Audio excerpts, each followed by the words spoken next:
faster and more intense. That was his main direction. He just wanted us to speed through it. George is notorious for saying, after a take, do it again, faster, more intensity. He certainly said to me, was, terrific tonic, and he'd do it again faster. But that's it, I didn't get more intensity. I didn't think 3PO with more intensity would be bearable, do you?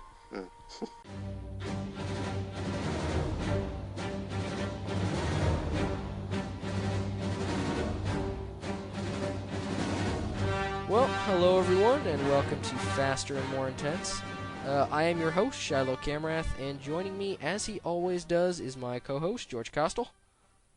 Good evening, Star Wars fans! George, could you sound a little more excited? I mean, you just... No. No, okay. Alright, oh well. I've been so relatively normal the last few weeks, I had to mix it up. Yeah, I don't know. Maybe you should just try to be normal like me. I don't know. No. No, okay. Alright, well, this is Faster and More Intense number 9, I think. Well, 9 at least since we did the Great Cataclysm and got rid of all the other ones, so... this is probably technically like 20-something, but we're calling it number 9. Are we sure we're calling it number 9? Is it number 9? Or is it number 10? I thought it was 10. Okay, well... Yeah, this is number 10. We're 10. in double digits, baby. Oh, wow. Yep. 10. That's exciting. What a time to be alive. What a time to be alive, yeah. Well, I guess this week, not a whole lot going on.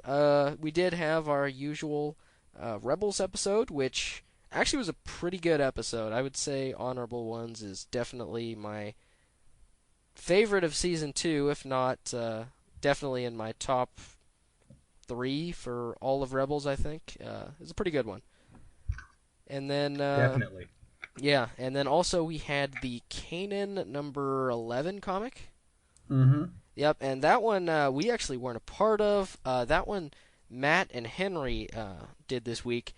However, they kind of just talked about whatever, so no guarantees that they'll mention Kanan 11 in there. So I don't know. Take your chances when entering that zone. Abandon all hope, ye who enter here. Yeah.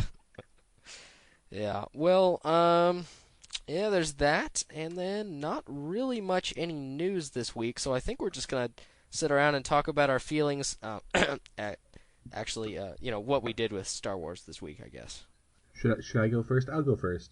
Yeah. Well, you're always the one that Star Wars actually has real things to talk about. I'm like, yeah, I watched Rebels this week, and you're like, yeah, I got to shake hands with Daisy Ridley, and me and J.J. Abrams went out for coffee. Oh well, that's a stretch. But I didn't actually meet at all. But I saw James Arnold Taylor. Yeah, he was in town. He was doing an event at the Paley Center for the Media here in New York City, for the newest Lego Batman movie. I think he voiced the Flash in it. Mm-hmm. And so, it was at noon on Saturday, and I worked the overnight the night before. So I got up as early as I could, managed to get over there at I woke up at 10. I got less than 2 hours of sleep. But after showering, eating breakfast, and heading over there, I thought he'd show up maybe, a half hour, 45 minutes before the thing. But, I got there, I think about 40 minutes before it started, and he was already inside giving interviews. And I'm like, well, I could go on that line where all the people who are doing interviews are and just hand my, try to hold my stuff over that. But I'd look kind of like a jerk. I don't want to do that. So I'm like, I've heard he's pretty good through the mail, I think. He does conventions. There'll be other times. Yeah. So it's cool to just see him, if nothing else. Yeah, he's at the top of my Meet Star Wars people list. Yeah. Other than George Lucas, maybe. He's Lucas is at the top for me. I need Lucas bad. Yeah. But other than that, James Arnold Taylor, definitely up there. Earlier that day, though, I actually had some luck, because one of the things I do after an overnight shift at my CVS is head over to Walgreens, because they are one of the best places in New York City at this point to actually look for new Black Series figures. And I've lamented before how little luck I have finding anything new for the Black Series. But when I went, I actually managed to find, from the fifth wave, after the Force Friday, the new Jango Fett Black Series figure. It was the only one from that wave there. I didn't see FN 2187, didn't see Old Man Han, which really kind of made me sad. And I didn't see the Flame Trooper, but I found Jango, and he is a lot of fun. So, well, hype is real there. Yeah. And I also took the quiz on StarWars.com. Are you more Zeb or Agent Callus? I have not taken that, but I really should be. I am more Agent Callus. Okay. Alright. I'm going to take that right now. So, continue talking. I don't know about anything. I'm going to take that role right now. Well, alright. Coming up later tonight, at least at the time of this recording, are the Academy Awards, the Oscars. And Star Wars has been nominated for, I believe, 5. All technical. The ones I remember offhand are, I think, sound editing and sound mixing, I believe. Film editing, which is actually a pretty good technical one to get. Visual effects, and then I think hair and makeup. But I want to Google that right now and make sure I'm not completely full of baloney. Hair and makeup? That's interesting. Well, I remember that was the only one Revenge of the Sith got nominated for back in the day. Was makeup. And when you think of like crispy Anakin, I'm dumb. It wasn't hair and makeup. It was original score, John Williams. Oh, okay. That was stupid. Yeah. I don't really know if they're expected to win much of anything. But hey, it's the most Oscars a Star Wars movie has gotten nominated for since the original movie. So that's pretty darn cool. Best of luck to all the nominees. You'll be seeing right now if anyone actually won any of them. We'll edit that into the video. I don't think it's really favored to win any. But hey, if it happens, that'd be pretty snazzy. Do you know if you're Zeb or Callus yet? I'm almost done here. I'm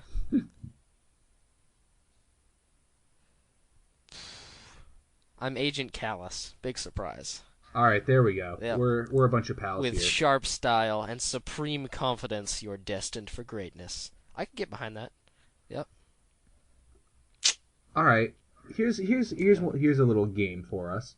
Now, right. Did you see that StarWars.com did a video with their boards, the 10 best duos in the entire franchise? Have you seen that? I have not watched the video. All right. I want you to guess right now what some of those duos are. All right. Anakin and Obi-Wan. Yep, I believe they're number 3, but I could be wrong. Rex and they're Cody. number 3.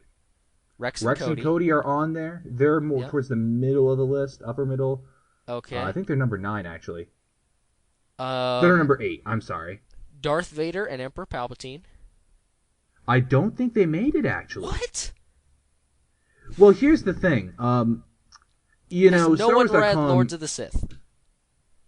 Well, they're not. It's mostly, I'll tell you now, from the visual stuff. So Clone Wars, Rebels, the movies. All right. And really, in those, they don't have too many scenes together. Ooh, I'll bet R2-D2 and C-3PO is number 1. I thought they'd be number 1. They're number 2. And when you hear number 1, you'll be like, yeah, that makes sense. Ooh, when I hear number 1, that'll make sense. Han and Chewie. Han and Chewie are number 1. Yep. That doesn't really make that much sense.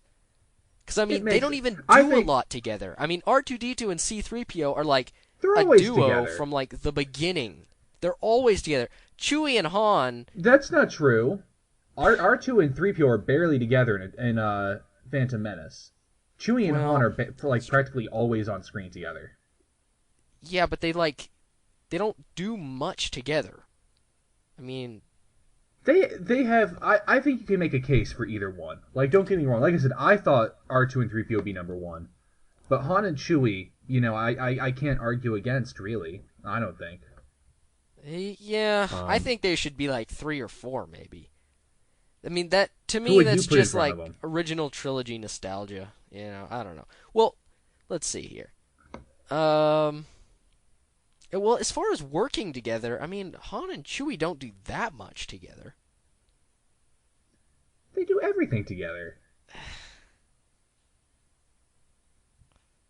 Yeah, I don't know. I really need to go back and see the original trilogy again. I mean, it's been probably over a year since I've seen some of them. So, Oh yeah, you should. Yeah, All I right, but really let's get need back to the list. What else? What else do you think is on the list? You've so far guessed the top 3. Okay. Who else is on the list? I'm gonna say Kanan and Ezra. Kanan and Ezra isn't. Kanan is in a duo though. Kanan and Hera, really? They put that more than Kanan and Ezra? I see it. I think Kanan and Hera have a better rapport than Kanan and Ezra do. But look at all the times Kanan and Ezra have used the Force together. I mean, those who use the Force together stay together. I mean, I guess, but not really. No, I don't guess that. I mean, I see where you're coming from, but really, actually, I think there's only one Jedi duo on this list. Other than oh Anakin no, and there's Obi-Wan? more than one. Okay, well, there's another one other than another Jedi duo. Luminara and her Barriss Offee. And Barriss, that's a good guess actually. They didn't make it. Maybe because they didn't like that Barriss went evil. Who knows? Well, I mean, and they didn't spend a whole lot of time together on screen. But I'm just saying that's the one that makes the most sense to me. Maybe I'm just totally drawing a blank here. Well, I think you're missing one that's kind of obvious. I'll give you a hint. Qui-Gon and Obi-Wan. Actually, that one should be on here, and it's not. And I have to imagine just because there's not enough Qui-Gon stuff in the new canon. Yeah. Think Clone Wars. Think Clone Wars. If it's not Anakin and Obi-Wan, it's Anakin and... Oh, Anakin and Ahsoka. Well, you didn't tell me we could double dip. Okay, Anakin and Ahsoka. I should have. I can see that. That was going to be my hand, but yeah. Anakin and Ahsoka are number 6. Then there are a few others you're missing. Well, is there any more clone duos? No more clone duos.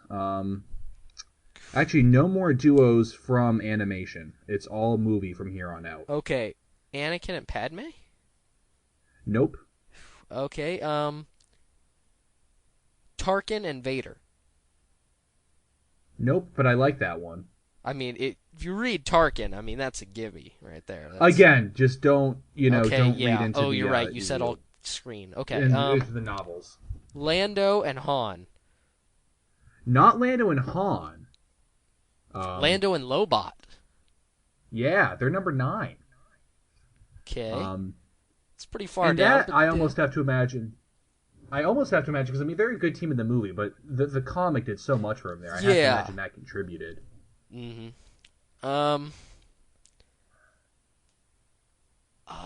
I'm gonna say. Okay. All from movies.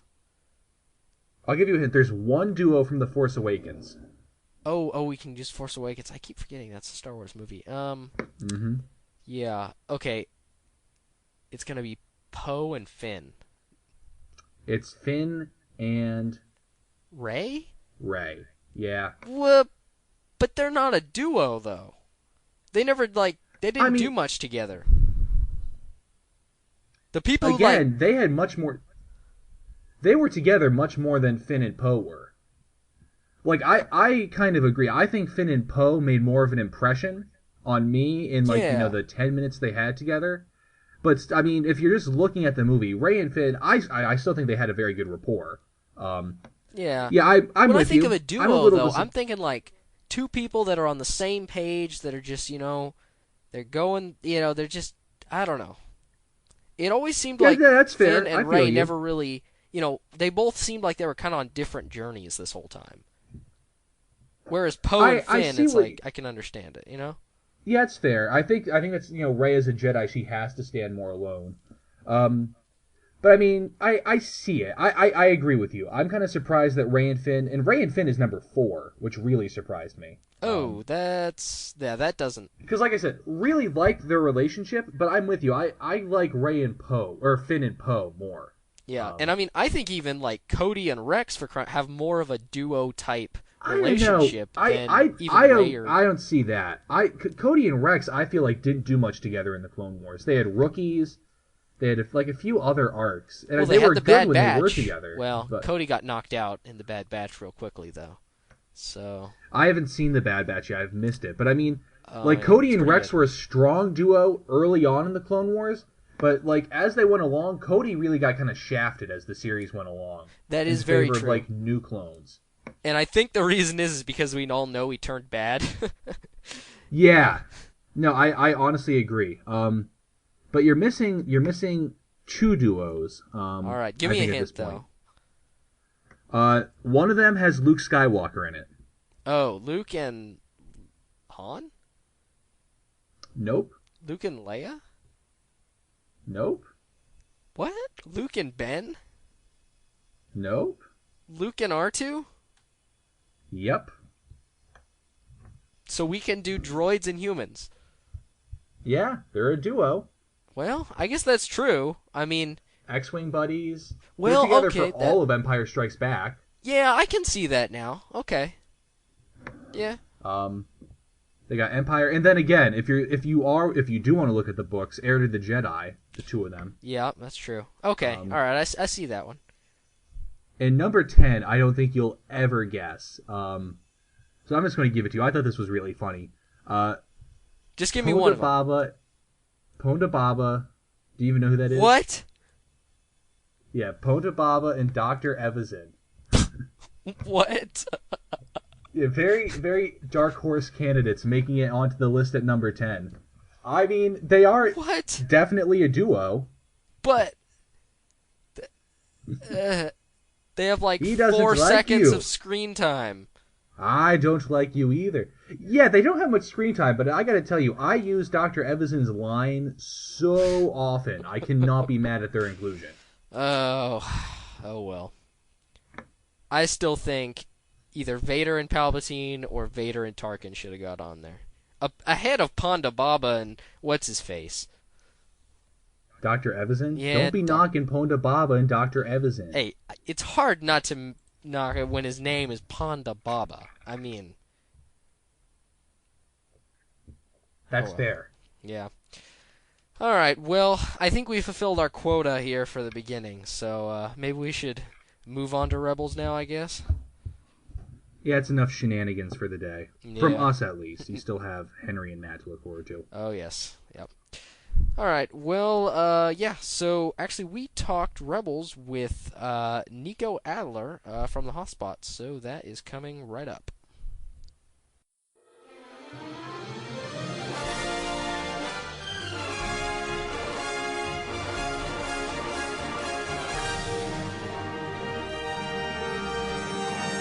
Fighting alongside soldiers isn't what I signed up for. But you signed up for Rebels Ramble from Faster and More Intense.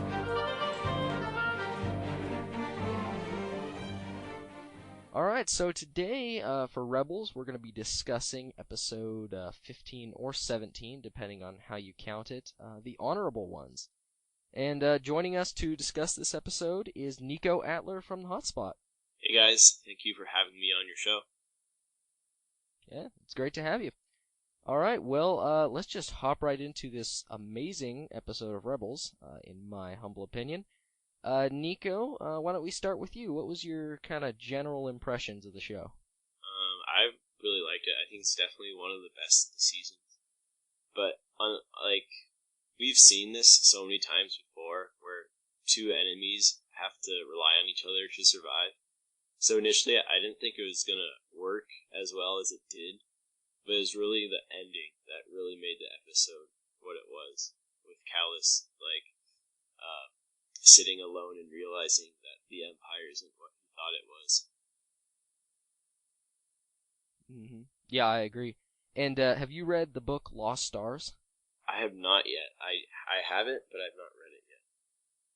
Okay, well, aside from my recommendation, read it because it's amazing.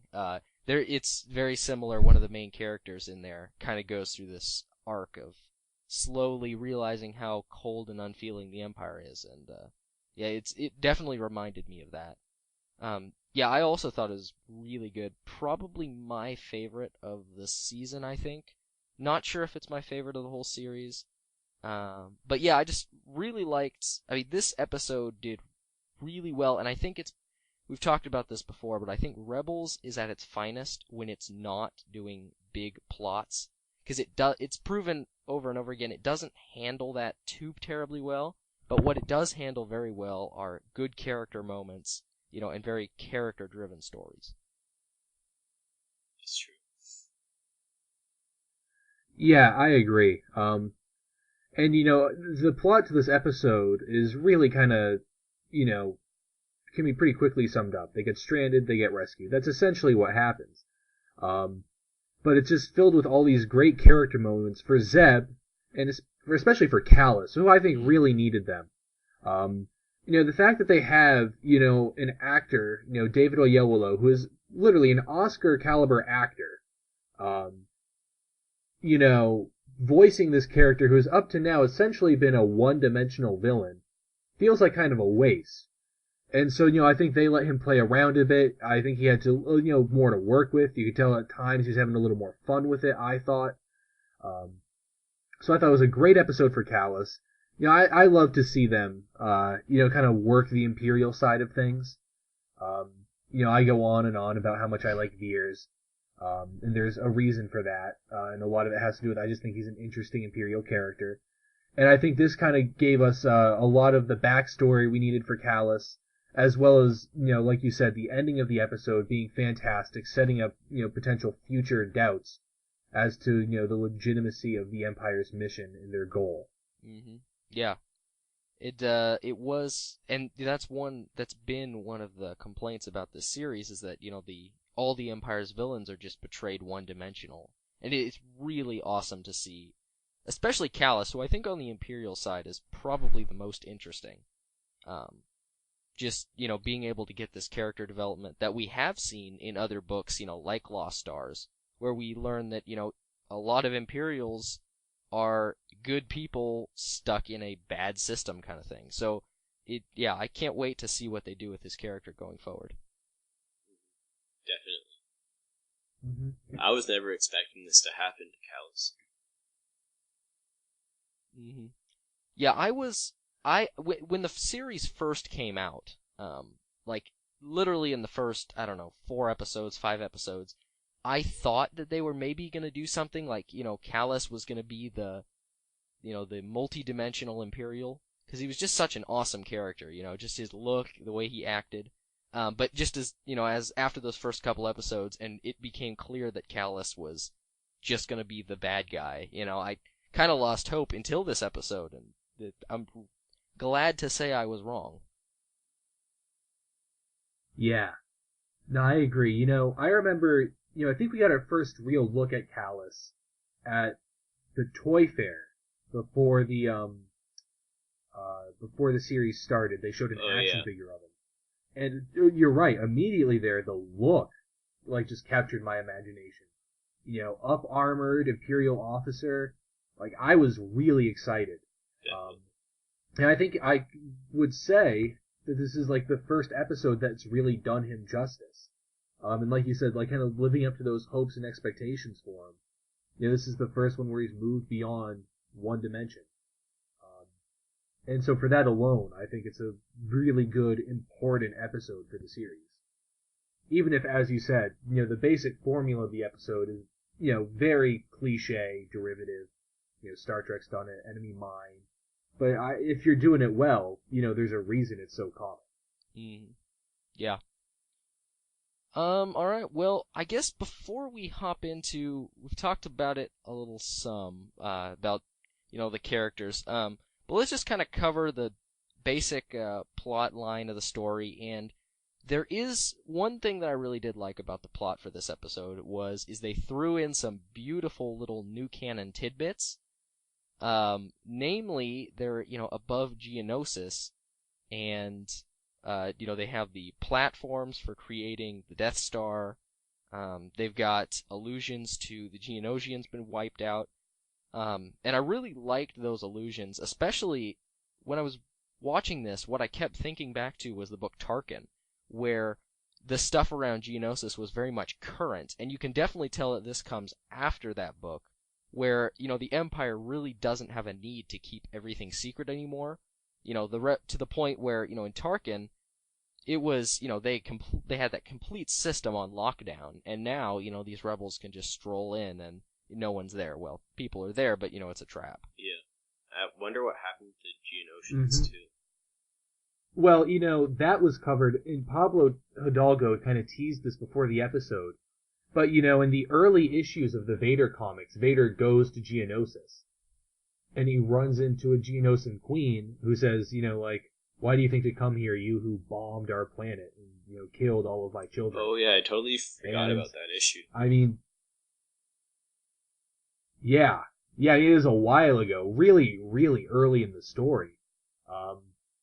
But yeah, I mean, the Empire just essentially killed pretty much all of the Geonosians. Because Shiloh, you're saying the Empire doesn't care about secrecy. I think that's true to an extent. But they've also kind of cut out anyone there. Yeah, but talk. I mean, I think they did that a while ago, though. I mean, they, yeah. I don't think that was exactly recent. But I mean, there's nothing for the rebels to find there, so there's no need for the secrecy. And I want to throw out real quick, you mentioned those construction platforms. Those are straight out of Ralph McQuarrie's work. Yeah. Obviously Rebels draws really heavily on his designs. But right there, direct inspiration from Ralph McQuarrie. I thought it was really cool to see. And I thought they had some fun with him too, having those ATDPs on the outside like that. They definitely played around with them and had some fun. I definitely feel like sometimes when I'm watching Rebels, I'm literally watching a Ralph McQuarrie painting just pop off the page and onto the screen. And there's I love it. Nothing wrong with that. Mm-hmm. Yeah, one thing is, like, the colors. Always, I mean, a lot of the colors are, similar to what the Ralph McQuarrie used. A lot of oranges, lots of blues, that kind of thing. Mm-hmm. Yeah, speaking of the colors, I really liked On the Moon, which I know we have a name for. I'm kind of forgetting offhand. But the way Geonosis looked from the moon, I remember being kind of struck by. I thought that was really cool. Yeah, it was. I'm not sure, but I think it's different than in episode 2. I'm not 100% sure, but when Obi-Wan's flying towards Geonosis through the asteroid field, I thought it looked different for some reason. But I mean, it might just be a difference, translation into a different medium. Yeah, that's what I think it is. From live action to animation. Yeah. Yeah, I don't think it's any canon-wise any different. Just different media, but And I guess the moon is named Bahryn, Bahryn. So that's where they were. Yeah. Bahryn. Kind of ironic having them freeze on a planet. Freeze watching is that desert planet. Yeah, I thought that was kind of fun. Yeah. And then I guess the second little bit that they mentioned that was really cool was Saw Gerrera. That was a really cool reference. Because that he's obviously the one of the Onderon rebels during the Clone Wars arc. What was that arc called again? It was I think it was just the Onderon arc. I don't the Onderon arc, yeah. But yeah, at the end of that arc, spoiler alert, anyone who hasn't seen the Clone Wars yet, or that season, in the end, Saw Gerrera and King Dendup is restored. Saw Gerrera still alive. His sister dies, and also there is Lux Bonteri sticks around as senator. So apparently, Saw Gerrera continues being a rebel after the Empire takes over, which is really interesting. Which I think makes sense, because, when they were doing that arc, they were talking about those rebels as being like a precursor to the Rebel Alliance. And so the idea that he's still operating a rebel cell, not very surprising. I'm with you. I liked the mention. I hope we get to see more of him. It'd be kind of fun to have him show up if they ever go to Onderon. And then this might be getting a little ahead of ourselves, but the story that Callus tells of his experience on Onderon, I thought was really good. One, because it kind of humanizes him, but it also shows, the darker side of the rebellion. Which, gets hinted at in other works, but Rebels has really just kind of shown them as the good guys. They haven't shown, the more violent, less morally clear-cut acts that they do. And, a Lassan mercenary going around just executing Imperials is not moral at all, really. Yeah, and, because Rebels kind of had their chance at doing that when they brought in Cham, because he, kind of embodied that terrorist or freedom fighter mentality, especially with some of the people under his command, like Isval in Lords of the Sith, going around and murdering Imperial officers for kicks. So, yeah, I don't think they're going to do that in Rebels. I don't think they're necessarily going to show that conflict. I think it'd be awesome if they did, but that may have to be for some future media. Yeah, I could see it in a comic or a novel. Mm-hmm. Alright, well, let's get over to kind of the two stars of the show, which would be Zeb and Callus. So I guess let's just start off here with how do you see each of them differently after this episode, or do you? Or do you still see them the same? I would say I see Zeb pretty much the same, but Callus is totally different. So I feel like now I wonder what's gonna happen now next time the Rebels run into Callus. Mm-hmm. Yeah, what ways do you think Callus is different? Well, I think he's starting to question what he's doing now that he's realized what the Empire's doing through Zeb. And I think he realizes that the rebels have an actual valid cause, and he realizes all the harm that he's doing. So I think that we'll definitely see him be like Finn and run away from the Empire, or either be a spy in the Empire.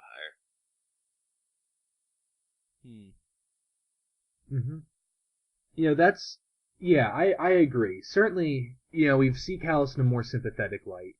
We see that within the Empire, what he's bragged about doing before, with Lasat, he's not actually proud of.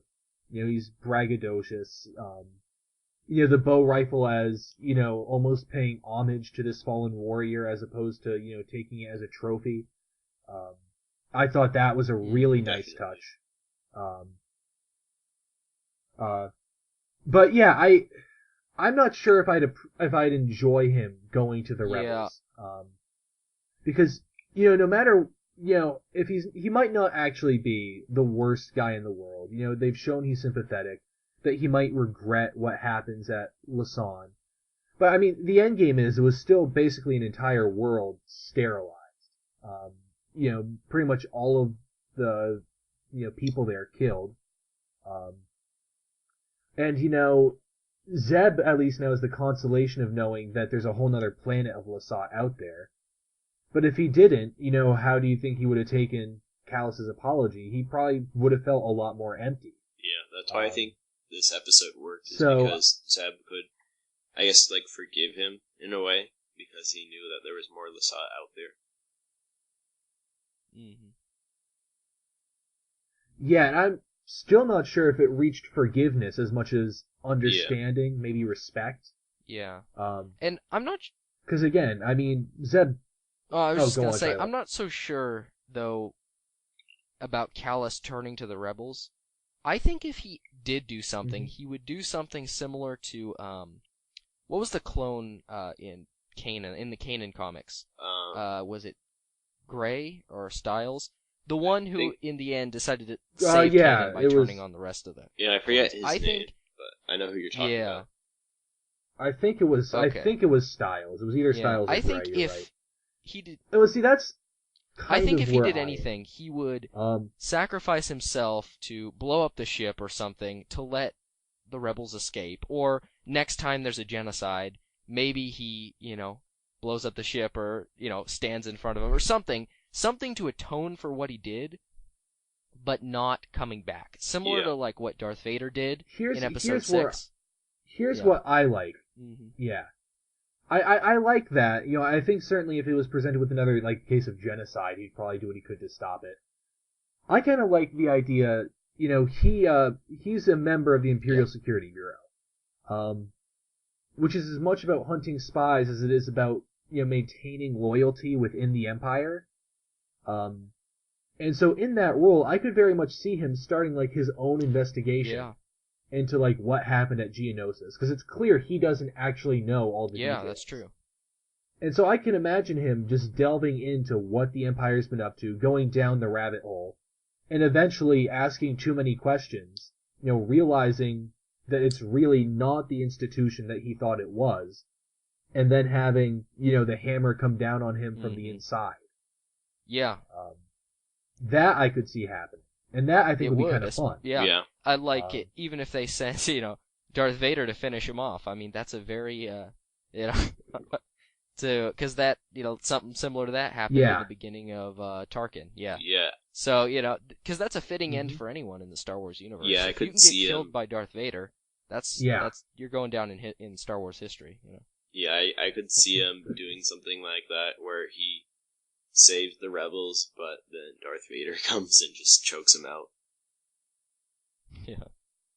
Yeah, I here's the thing. Like I said, I think it'd be almost kind of fun to see him defect, just because of the dynamic he'd have with the rebel characters.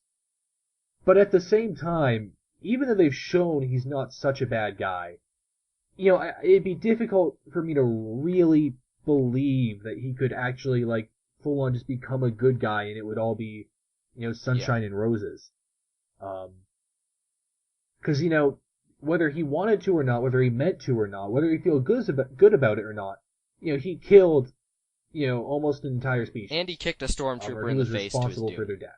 That is true. Exactly. I mean, he's not, he's a pretty ruthless guy, and it'd be fun to see the rebels with a ruthless guy. But, some stuff you just can't come back from, I think. Or maybe you can, and so, maybe like, you even can like come say, back from it, but you still need to pay the price. Like, one thing I've heard, like I was saying about Darth Vader in Episode 6, say he didn't die and Luke got him out of there, he probably would have stood trial and been executed for his war crimes, Oh, I was about to say the same thing. Maybe Callus can feel bad about it. Maybe he can, feel sorry about it, but he's still got to pay for his crimes at some point. It's not just, come over to the rebel side, we forget everything. No. I know one thing that I'm reminded of from the old expanded universe that always kind of annoyed people. This kid, Kip Duron, young Jedi at this point, training with Luke early on, and he's, influenced by this dark spirit. He steals Imperial superweapon, and blows up an entire star system.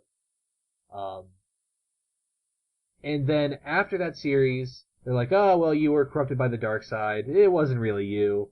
Come on back. You're cool. We'll accept you back to the Jedi. And a lot of people had an issue with that, and I can see why. You think that you just don't let people off the hook for destroying a star system, even if you're gonna say he was corrupted by a dark spirit. So, again, the same thing for Callus here. You can't let him off the hook too easy. Yeah, I think the rebels won't fully accept him if he tries to join, but I definitely think he's gonna help them somehow in the future. Yeah, either directly certainly. or indirectly. I think he'll probably help them. Yeah, what started here is not going to be a one episode off thing. I sincerely hope. I have to imagine that this will be the start of an ongoing arc for Callus. If not his redemption, at least his evolution into someone who doesn't, take at face value what the Empire is doing. Yeah, and I hope he doesn't go over to the rebels, but he's definitely gonna have some kind of interesting arc. I hope. It'd be really bad if next week he just showed up leading a Star Destroyer, like, send in the TIE fighters after them into the nebula, destroy them, Yeah, I don't think it's Yeah. Yeah. So I was talking to my friend Matt the other day, and he was talking about how Callus's office was just, so bare, but yet now he has that rock with him, Now he has that meteor. What do you guys think is the symbolism of Callus keeping around that little rock? I think it shows his respect for Zeb, because it's something that Zeb gave him. Mm-hmm. I'd certainly agree there. I think it's also a sign of him internalizing the fact that he can be wrong. Because, he was ready to kill Zeb, kill, all the rebels. He thought Zeb would want to try to kill him. But instead Zeb offers up, this rock, tells him to keep warm. And, I think that changed his worldview. And so by keeping that rock around, it's a reminder that, not everything is as he thinks. Especially after, say, that cold reception he receives from Constantine. It's just a reminder that maybe the Empire isn't all it's cracked up to be. Maybe these other guys have a point. Maybe I am wrong.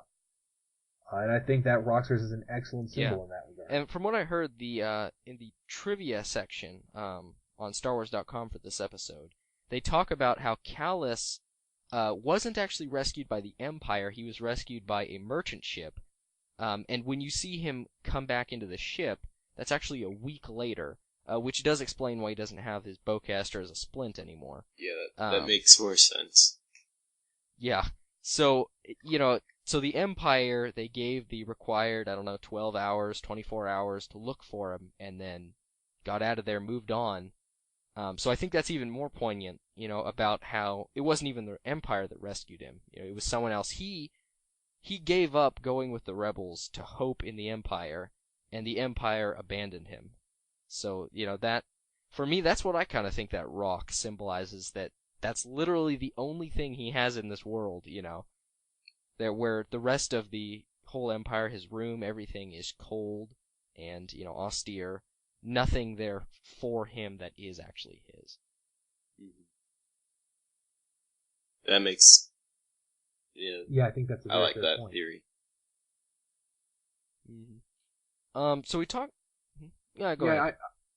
I was just going to say, I really like that tidbit that, he's picked up by a merchant ship, and I wish they were somehow able to incorporate that into the episode. Yeah, I think you just ran out of time. Because I think it would just make it... Yeah, I'd imagine so. It would just make it that much more I poignant, agree. I think. Yeah.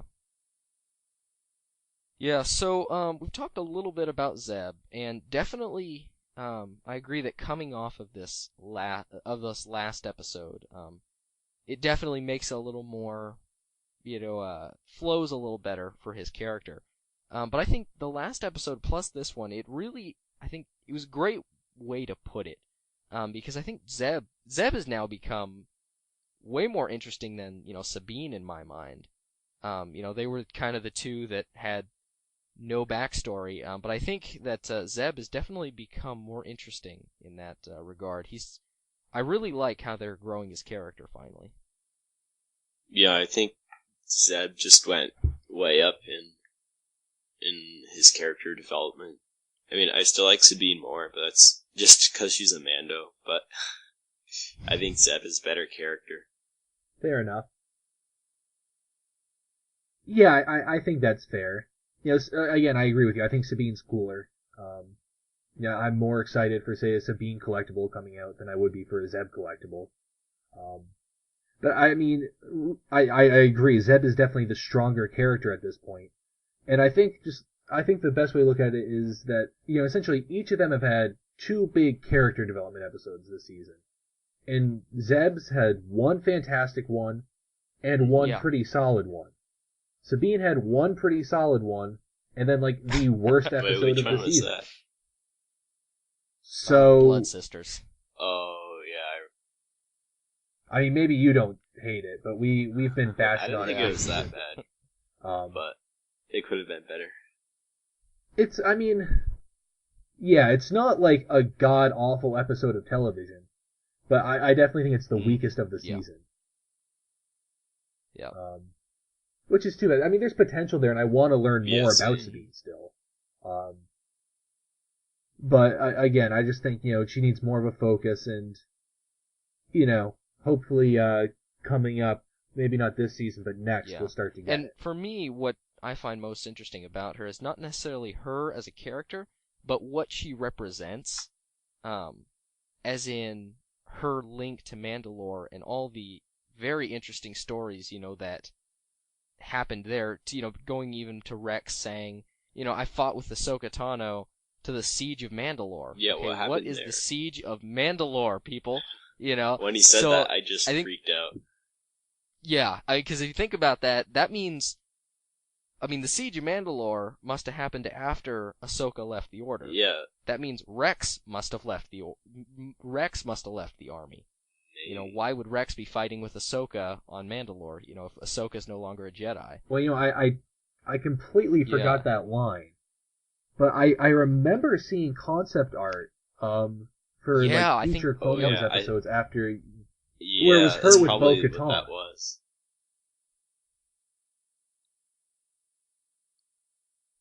So I have to imagine they're actually going off of, Clone Wars scripts that were produced but never made, and just trying to incorporate what they can back into canon. We'll see that in a comic or a novel. Yeah, I really wouldn't mind an I Ahsoka would novel. love it. We got an Asajj Ventress one. I think a Ahsoka one would be really neat, especially after she left the Order. I would love that. Yeah. I'm actually going to hold out for a comic just because you're dealing with Mandalorians and big action sequences, which I'm sure that arc must have had. It's just a little more dynamic with the comic, I think. Yeah. Well, I'm in the novel camp. I like the lots of information, and for me, you get that from a novel. All the internal dissertations of the characters and whatnot. So, oh well. Yeah. Fair enough. All right. Well, anything more you guys want to talk about in this episode? No, not too much. I'm really excited for next week's though. Oh yeah, we should probably talk about that. You guys both see the trailer? Yeah. Yeah. I saw a trailer. The one with Rebels. Okay, is that the one where Ahsoka and Ezra are talking, and then Ezra disappears and goes have a chat with Yoda? Oh. No, that was when Kanan and Ezra. No, the one with Rebels Recon. Yeah. Is with the Inquisitors. So, I saw both. I forgot. I didn't see the Kanan and Ezra fight the Inquisitors one. That was on Rebels Recon. Oh, well, that's too bad, because they fight the Inquisitors. I didn't see Rebels Recon. Probably should have. I did. Oh, wow, you screwed up. Alright, well, what was it about? Well, we had no context for the fight whatsoever, I don't think. It was mostly Kanan and Ezra just taking on the fifth brother and seventh sister, as they are wont to do. But yeah, it looks like there's an awful lot going on in this next episode. There was, Vader's going to show up, at least a Spectre, Yoda, and Anakin's going to show up too in Ahsoka's flashback. Ugh. Yeah. Yep. Matt Lanter's coming back.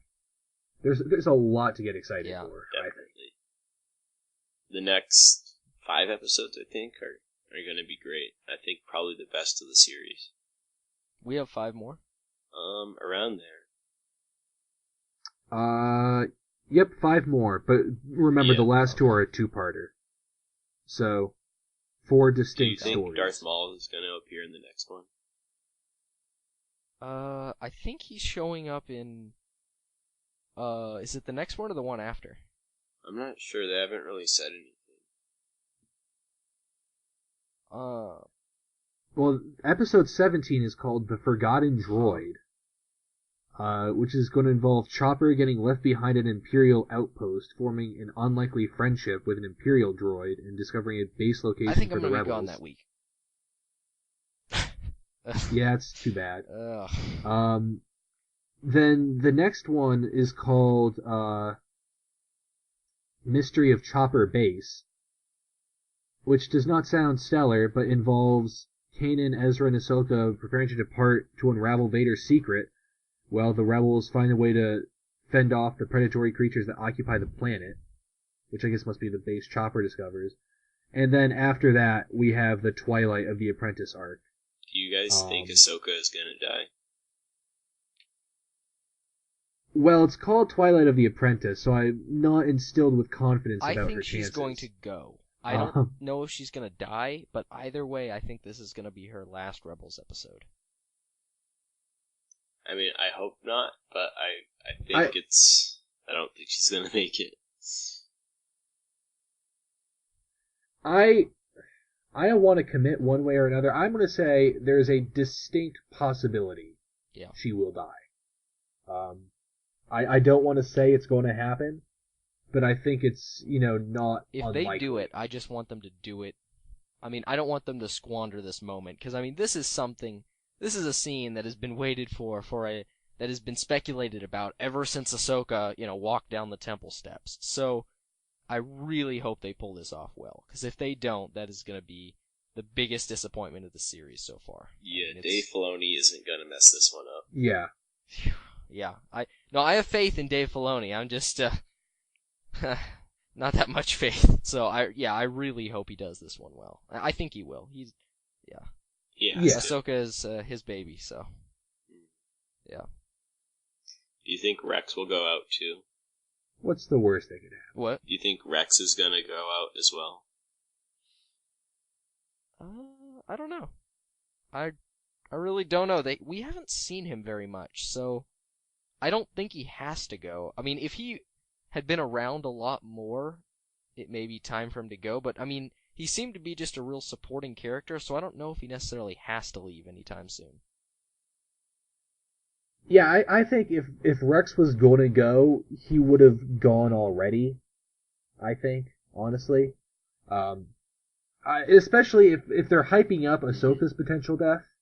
Unless they want to, deliberately throw us a curveball and kill him off instead of Ahsoka, I don't really think he should die. Because, again, another fan favorite, they could get a lot of, drama points out of killing him, and I don't think that they would squander that by doing both him and Ahsoka in the same episode. Yeah. He'll probably just die off from old age, because clones age twice as fast. Because he isn't seeing much action. Yeah.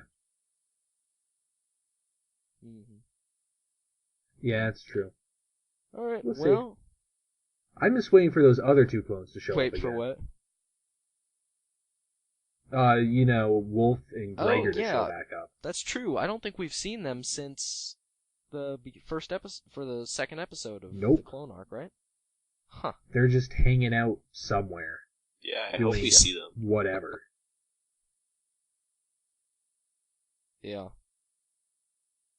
Yeah, maybe they, when the rebels are in trouble, they come flying in on an old Clone Wars gunship. That would be cool. That hasn't ever been used before. No. That would be the dream. Yeah. They're just because I am Gregor's in the flies in. He's got two of the miniguns in each hand. Just blasting away. Gregor would just be going ballistic in one of those bubble turrets. That's what he'd be up to. Yeah. Yeah. Just going nuts. I love how they made Gregor all crazy. Yeah, it was an interesting, he is twist. Touched. Yeah. I mean, I don't mind. It's fun. Why not? Yeah. He's seen some stuff. Well, I think that's going to do it for us today. Thanks, Nico. It was great having you with us. Yeah, thank you for having me. Yeah. All right, and next up, we're going to be, actually, we aren't. It's going to be Matt and Henry are going to be discussing the comic that came out this week, The Last Kanan. It's not The Last Kanan. There's one more.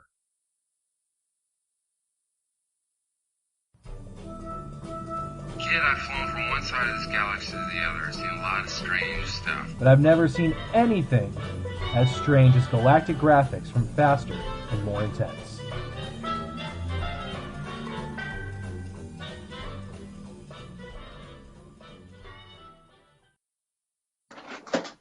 Okay, I'm hoping this is recording somewhere. Okay, good enough. Alright. Okay, so what are we going to be covering tonight, then? He did not give me any kind of information. He just said, cover the Kanan comic. And I was like, comic? Yeah. No, I don't really know what he wanted us to do. He didn't give me a whole lot of that. I haven't got much on that. Me either. So, let's talk about Rebels instead, because it was awesome. Yeah, you kept up with the last 2 episodes? Yep. What'd you think? I really liked them both. Of course, the old tropes in the mine with the most recent one, which is just just a remake of Hell in the Pacific with Lee Marvin and Toshiro Mifune. I really liked her well. The very end of it, when Callus gets back to the Relentless and he goes to his quarters and he's just sitting there alone, that was real poignant. There's a lot to discuss there, because I have... Of course, the episode I thought was great, and it gives us plenty of theories to go off of for what's going to happen down the line with him. So. I was talking to Shiloh about this, about how I wish there would have been he has a very minimalist quarters, like any Imperial would, but how I wish there would have been a little hollow portrait of his old unit that he talked about from the Clone Wars or something. And then he was like, well, he has something unique, and small and unique now. He has a little rock. So I was like, oh, all right. I guess, but at the same time, I really liked how all he had was that rock that Zeb gave him, which kind of made me thinking, so his life is pretty much empty except for his Imperial service, and he's kind of realizing that. Yeah. And that was the first real sort of companionship he's had since his first unit, so... I would like to dig deeper in more with him, to find out what that unit, or that's... Because, I think the original guide says he's in his late 30s, so... Yeah. Well, this is probably just the beginning with him. I doubt they'd be giving him this much depth at this point if he's just going to die at the end of Season 2, so... well, we thought that too. We thought that about... What was her name? Makatua. She was going to betray to the rebels, and Vader offed her. Yeah, they just barely scratched the surface with her, and with her it was more of a bartering for my life kind of thing. It wasn't really... This is true. It kind of parallels nicely, because, with her defecting at the beginning and now Callus, carrying out her assassination, and now he might be placed in a similar situation. That would be... kind of poignant. Yeah. So, I don't know. I liked when I read StarWars.com, they say in the script, which they put in, Callus had to spend an extra day or two on that planet. And a merchant ship passed by and picked him up. And it says, because the Empire had already extinguished enough time, they allot for looking for a single officer and moved on at that point, so they didn't care about him. That was kind of cool. And then you had Cam Syndulla in the previous episode where it started off really awesome and it ended pretty well. The only thing I didn't like was that everyone it ended a little bit too happy for my own liking. I know he loves his daughter and everything. I like to see that real stoic way he acts chip a little, and then not become all gushy with his daughter again. So, but I thought it was okay. Yeah, I really liked that episode and this week's. I think it's been going up since the second half of Season 2 started. Yeah, everyone hates the one episode, and I think it's the best one of the season so far. Which one? Legend of the Sot. That was... See, I thought that one was good. I don't think it was the best, but I thought it was really good. Because it's the fact that it has more fantasy elements in it, along with Hondo is also in it. And, He just naturally makes it. I was telling this to Shiloh and to Eric the other day. Like I got to a point where I started getting upset. We're like, look, in 35 years from now, when you're in your 50s and me and Eric are dead, your children are going to remember this episode. Yeah. And, I had conflicting feelings about Hondo being there. He was entertaining as always. I love it whenever he's around, but it kind of felt like he was getting in the way of Zeb's character development with so much focus going on him. Yeah. Like, I like the fact that Zeb didn't recognize the one guy that was one of his old unit, but he did recognize the old woman, so I was like, oh, that's kind of cool. Because it makes it more realistic that way. Like, you wouldn't remember every face that you met while you were in the service. Probably. That he's tried to forget intentionally, so. I mean, and then you had, what was it? Callus. See, this is something else that was in that episode, Callus, that I liked, when he talks about how he was given his bow staff by defeating a guardsman, and says it's some kind of ritual or something they do when they die, when they're defeated by an enemy or something. Yeah, the Busan Kira, I believe it was called. Yeah. And it makes me wonder, would this mean that Callus's staff can do what Zeb's can do? Theoretically, it could. I don't know if it would respond to him. Or I'm not exactly sure how the whole...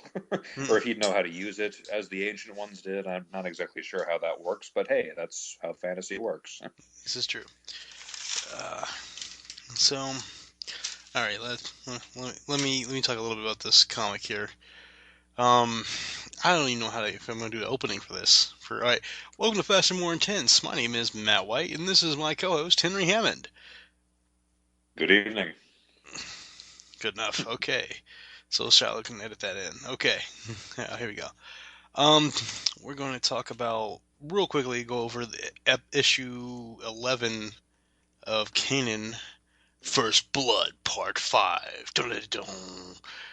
How can it be the first if it's Part 5? Exactly. I've been the entire arc. I've just been imagining like them going through the files and reading on Kanan like Rambo, John Jay. Yeah, just because I even did a review on it on my own website, which I'll plug at the end. Where he becomes Rambo in the issue and just starts taking down. All right. Well, let me just go do a quick overview of everything. Kanan is still in the back of the tank from his wound from like 3 issues ago. The Ghost crew was captured by much in the medical bay where he's at in the med center by some stormtroopers, and he's still dreaming of that time on Megiddo when they get attacked by Grievous and the other Kage warrior. His buddy Stance saves his life but dies in the process. And then Kanan fights back against the Kage warrior guy. Depa Balaba is going toe-to-toe with Grievous at the same time. Mm-hmm. And let me see. I mean, it was never really in doubt because we kind of know, since we already know what happens. So she fights Grievous, and she cuts off 1 or 2 of his little arms he has, and then he gets like a grazing slice on her back. Kanan fights that Kage warrior dude, and what does he do here? He cuts off his leg, and then the dude is like, I'm not going out like that, and then he like ignites his flamethrower on his body and runs at Kanan to like engulf them both in flames, and Kanan just like jumps back and swipes the dude's head off, and you see a flaming corpse without a head and a flaming head just rolling on the ground. It's kind of funny. Oh, why can't we get that in an episode of Rebels? I wish. I think the word is a certain character in Rogue One is going to get brutal like that. I won't just go into spoilers. Let's just say, if there was ever any character that would go into like a little bit more brutality and deaths and stuff that we don't usually see, you got an idea what character would be in Rebels. Or not Rebels, but in Rogue One that would do it.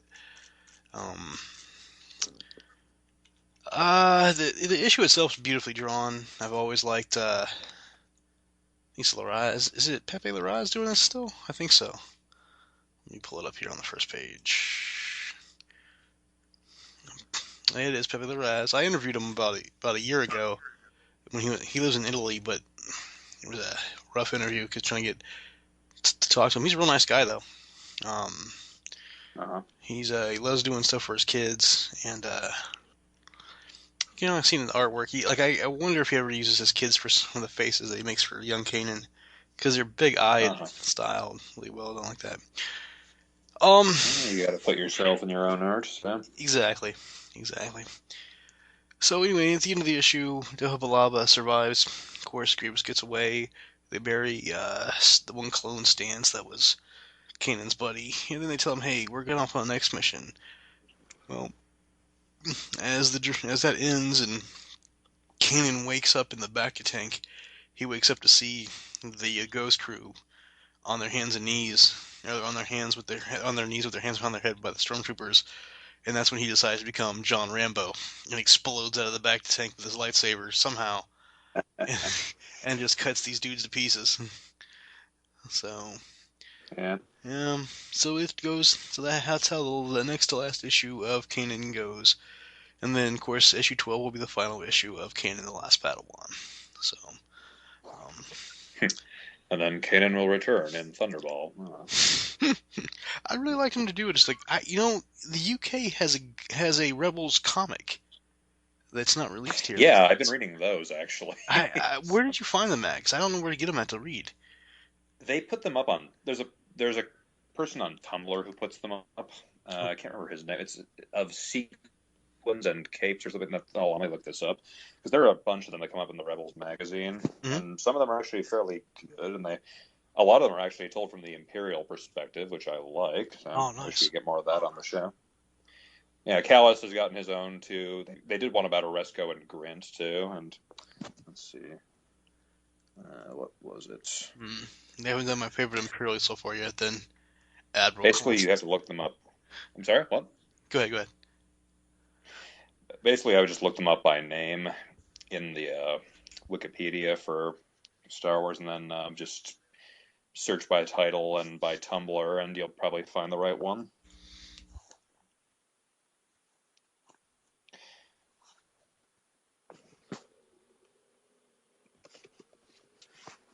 See, the last one I read was called No Sympathy. It was about Callus tracking down two of his former students that are trying to defect to the Alliance. Hello? Did I lose you? I'm here. Oh, there you are. Okay. I had the beam by my mistake. No, that's a great story to tell. I can't believe. Well, hopefully we'll get something like that, because I'd really like to get that. Get something that progresses the Ghost story, because I don't know. I think Season 3 will be the last season for Rebels. I think because only 3 seasons, you think? If we go 4, I'll be surprised. Because we're down to we're forming the alliance. We're going to have the big Vader Ahsoka showdown in the next couple issues. The only thing you really have left is to have Kanan and Ezra complete their story of getting off or quitting the Jedi Order or quitting being a Jedi to set up the Rogue One storylines. So.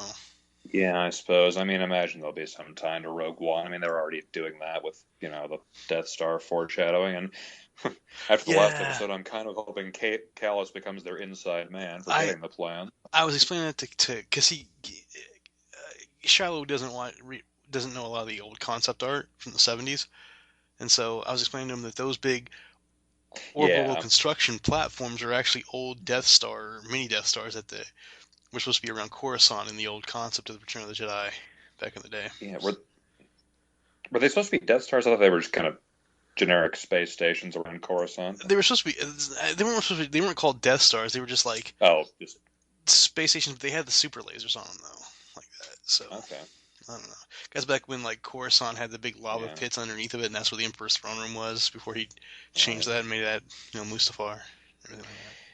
Yeah, I know the artwork there for that one. Yep. Yeah. really liked it. And then we got next week's episode is going to be really well done too. With I guess there's going to be Vader's going to be in it. Frank Oz is going to be in it. Is Vader in it? Apparently, because James Earl Jones is on the guest list. Okay, cool. I was kind of thinking he wouldn't show up until the last tip. I'm glad to hear that the final part is a two-parter and the second part is an hour long, which is nice. Oh, I didn't know it was an hour long. Nice. Yeah, so they're capping it off with another hour-long special, which means they'll probably have to buy that separately on iTunes. Oh, so many people were upset about that, having to get this. Where does Volume 2 stuff come from? Making them rebuy it all again? I would not do it. I'm just waiting for Blu-ray now. I don't... Yeah. That's why of course, you do the math. I mean, wasn't a season of Clone Wars $40-something anyway? I don't know, because if you go by... Each episode is like $2.80, right? So really, that should about cover it. I don't really remember. Like, I just bought all 5 seasons of Clone Wars as one big box set, so I did mine. Gotcha. So. Netflix. Unfortunately, you don't get the special features on Netflix. Yeah. Now, see, that's one of the things I do like about the Blu-rays, because I can check out all the interviews. I like seeing all that behind-the-scenes stuff. Yeah. I like listening to the commentaries of movies. So. Yeah. I don't know. I'm like, though I do wish that later on they'll continue another Ghost Crew or maybe they'll change the name of it. So there'll be another miniseries next year called Kanan Jarrus, Exile Jedi, or something like that. Perhaps. So what I was thinking they'd probably do next was, set another animated series in between A New Hope and Empire Strikes Back, which would be cool. That would be nice. And then so on and so forth with Jedi. And you could voice recast the main original trilogy characters. Exactly. Yeah, and you might be able to keep one or two of the Rebels characters alive. There you go. I mean, I see no reason why Hera or Zeb can't continue. If any of them go through, I'd like to probably be Hera, just because she kind of fits that basic pilot determined rebel mold. Because what's her name? Sabine, they're trying to do too much with her. Like, she's went to the academy at 12, defected, became a bounty hunter. Now she's a rebel, and she's barely 16, 17 years old. And we still barely know anything about her. Yeah, I mean, she's done all this stuff, and she's only 16. Zeb, we at least know he was an honor guard, and Ezra was a farm boy, or plains boy, on the big plains planet. And then you have ex-Jedi, Kanan. Yeah, Kanan probably won't live through the series, but you never know. I doubt they would pull another Ahsoka with him, but... Yeah. Yeah, I don't think he's gonna, walk away. To be honest with you, I want him to quit it. Because he's quit it before, right? So I either want Ahsoka and Kanan. If whichever one lives, I want him to just quit. I want him to quit and just give it up. Because that's one thing we've never seen of any of the rebels. We've never seen him give up and just toss it away. Yeah. Well, I was kind of thinking they might go that route with Kanan because, I mean, he's clearly modeled largely on Kyle Katarn, who did that exact thing when he felt he was going too close to the dark side. I mean, he came back eventually. But... Oh, really? See, I didn't read those later books with Kyle. Was that in Jedi Outcast, or was that in... Yeah, I'm just talking the video game, the Jedi Knight series, because I think it kind of happened in between the games where what happened, in the first one, well, there's Dark Forces first, then he discovers he's Force sensitive at the end of that. Finds the lightsaber in the next one, fights off the former Inquisitors, but then, feels that he's going to the dark side, so he severs his connection to the Force, and then Jedi Outcast starts where he's just a mercenary, occasionally working for the Republic, but then he kind of gets pulled back into the whole Jedi Academy life. And yeah, that was something I really hated about the old EU. Anyone that was really cool on the good guy side always becomes Force sensitive. Corran Horn was like that too. Remember that? Yeah. I mean, I'm sick. I didn't know. There's the Rogue Squadron guys mostly stayed out of that. Thankfully. Well, because, see, here's the thing. Here's the contradiction thing about the whole thing. I like the original version of the Force where everyone was a little bit Force sensitive. It just depends on how strong you were with it. That's why Han Solo had so much great luck. I didn't like the fact that they had the whole family lineage thing. midichlorians in prequels, and I was like, I think they're just trying to scientifically make it up now. Rather than... Well, there's a little bit of truth in both. I mean, yeah, the Force does live in all things, as they explained in The Force Awakens, but only certain people can actually tap into it so much to use it consciously. I would, but as long as they don't keep making all these characters continually be Force sensitive, like. Mm-hmm. Like you already have Kanan and Ezra here, which kind of contradict. Well, I have no problem with them like going into hiding, but they wouldn't be part of the rebellion. You wouldn't think if when Luke meets with Yoda, he says the last of the Jedi you're going to be, and he'd be like, no, I met some over in the rebellion at this other cell, Yeah, that's true, especially now that Yoda's in direct communication with them. So I'm thinking. A little hard to retcon that. Yeah. I'm just thinking, so we figure somebody's going to die in it. Yeah. And you got 3 Jedis. You got 2 Jedis and a ex-Jedi to mess with. I mean, obviously they're hinting that Ezra's, kind of falling close to the dark side at the end of this season. And you're going to have Darth Maul. You might have. Well, let me think. You'll have a new Inquisitor, right? Which will give them 3 plus Vader. It's 4. Okay. Well, we know there's at least 7 Inquisitors. From the Seventh Sister. See, I always thought that was because someone dies or something, but I guess you're right, yeah. I don't know. I sort of thought of it as like, just the Spectre from James Bond sort of rankings of just numbers. I gotcha. Well, then we got, there's a third one that joins that has the enclosed helmet, which we don't see, which will probably be someone we know. And then you have Vader. It's 4 dark side users. Yeah. And then you have... Go ahead. All we know about him is, he has got those kind of reptilian-looking hands with 3 fingers. So. Yeah. We've never seen a Trandoshan as a Jedi, I don't think. It definitely wasn't a Trandoshan. He had, like, these long, skinny fingers. So. I would like to see some weird... I like to see some more... I wish they had more... See, I've always heard that they don't have the same kind of budget that you had for Clone Wars. Because I would like to see some of the more... outlandish aliens. Like we got the Walrus Man, we got the Ithorian, we got Iridian. They have been increasing their assets this season, but I've heard conflicting things on the budget of Rebels versus Clone Wars. I've heard that Rebels actually has a bigger budget. They just had a lot less time to develop the show than they did for Clone Wars. So they just had fewer assets to draw on, but they've kind of been bringing them out more this season. I want to see... well, maybe not. I was thinking about because we haven't seen the Doros yet, have we? No, I don't think so. Like we got Asmorgan. You could probably count on your hands the number of species we've seen. Let's see, Rhodian, Ithorian, Ugnaught.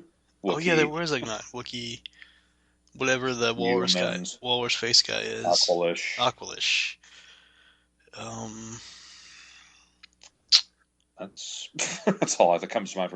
Apart from the one single alien guys like the Pauan, of course, Inquisitor. Weequay, Hondo. Oh yeah, Hondo. Pauan's Inquisitor, and whatever Asmorgan is, which is I don't think you've ever said or sounds so. I haven't read where he's at because I just thought he was. I love the guy that voices him, but I just thought. James Hong is all. Yeah. I wasn't really a big fan of the whole character design. I don't know. So I've heard that too about their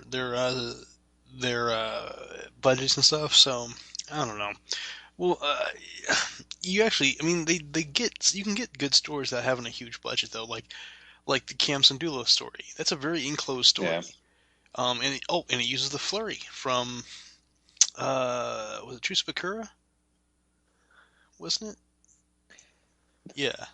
But I don't remember. The flurry ship is the carrier, they call it in that episode. It's in Truce Bakura. Oh, right. Yeah.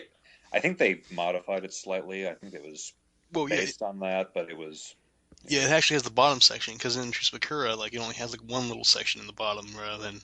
the big huge thing, because I have the Micro Machine of it somewhere still.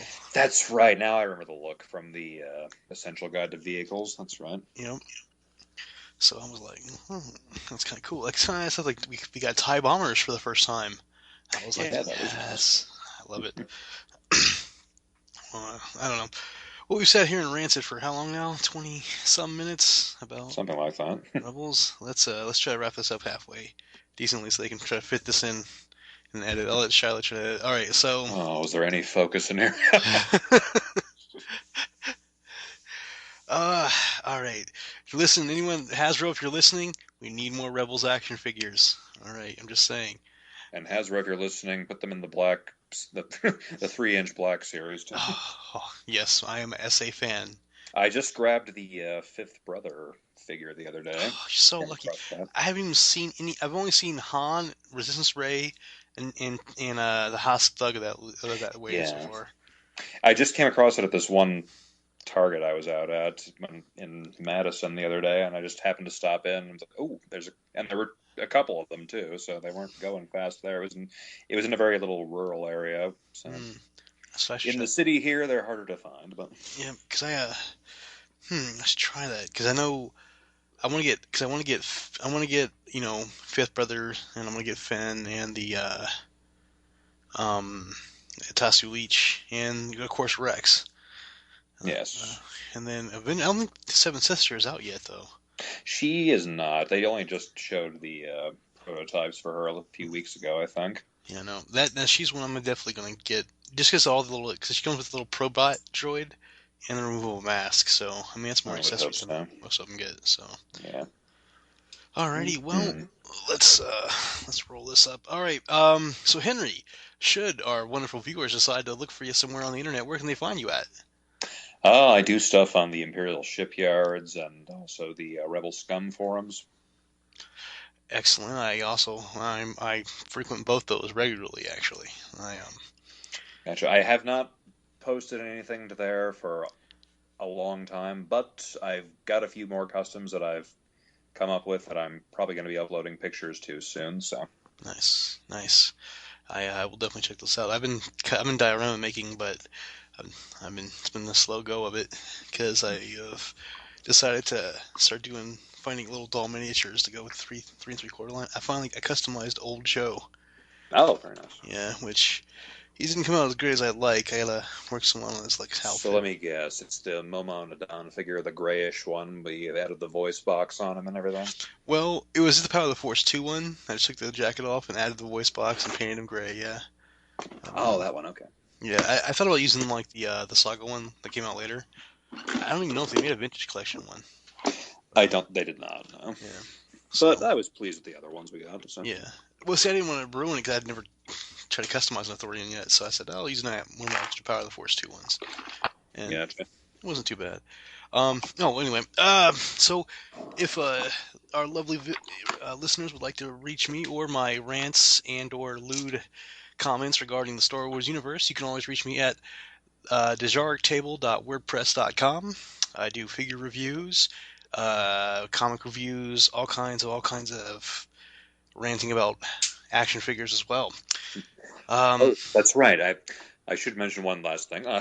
I did a fan fiction audio drama for the HoloNet audio dramas a few months ago, and it's been nominated for an award. The one I did, it's called Iniquity. It's up for an award. Be sure to go vote for it. Check it out. Nice. Oh, and isn't there? Yeah, the regular fan fiction or the fan films contest is going on right now on StarWars.com. It is. I wish I had the time or budget to come up with something. Might have to stop motion some action figures because they accept those. So. I couldn't do stop motion. I have not the patience for that. I did one foray into claymation as a child. I worked for about 2 hours and got about 5 seconds of footage, and I was just done. Yeah, I don't know if I could do it. It depends. I mean, I could. Trying to compare myself to Aardman Studios, which probably wasn't fair of me, but I tried it once a long time ago. Now this is way back when the Star Trek 3 3/4 figures, 4-inch figures were out, maybe they're 5-inch. When they had like not the original Galoob little ones, but with the lens that came out a little bit later for Next Generation, DS9, and all that stuff. And it took me and my brother literally 3 months over summer vacation to do about 8 minutes of film. So Yeah. It was crazy. All right, well, folks, we hope you enjoy listening to us ramble off and on the topic of some kind of incoherency that only a drug-induced haze could bring on. Or a Star Wars fan. There you go. May the Force be with you.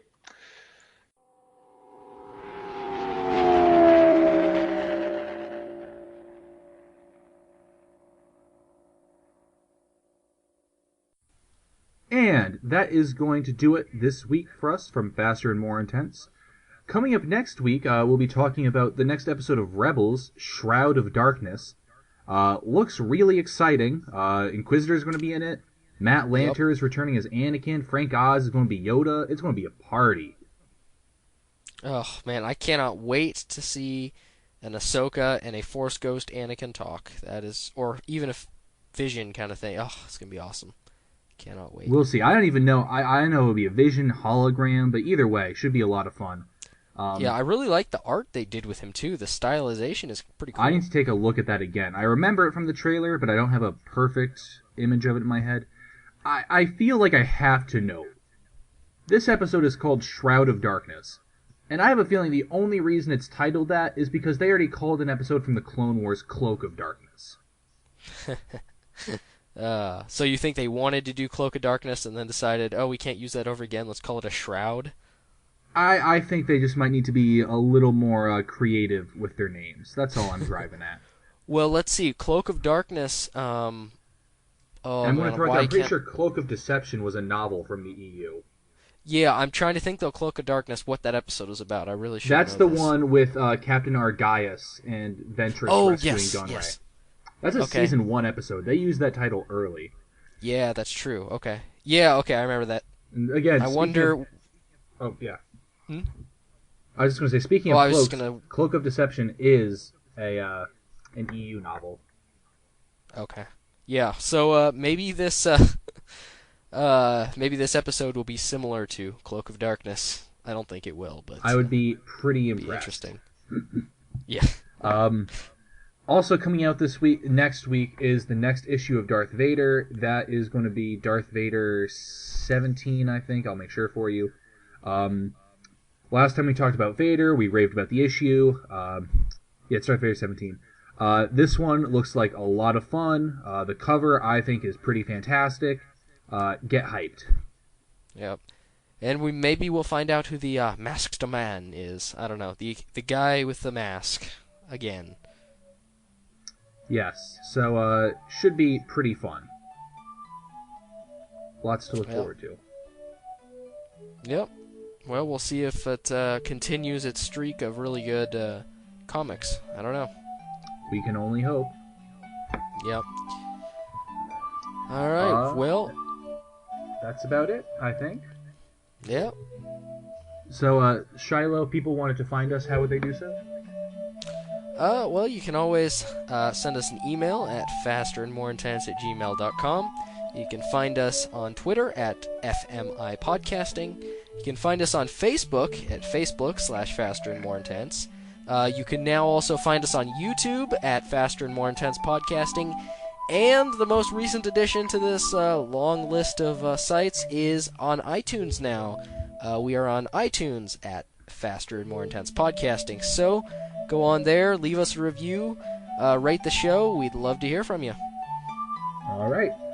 Well, from Faster and More Intense, I'm George Costel. He was Shiloh Camrath. And may the Force be with you.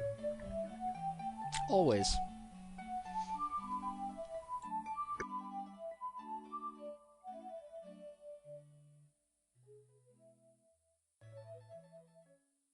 Star Wars is the exclusive trademark of Lucasfilm Limited. All Star Wars names and sounds are the exclusive copyright of Lucasfilm or parent company. All content generated on this site is the exclusive intellectual property of Faster and More Intense.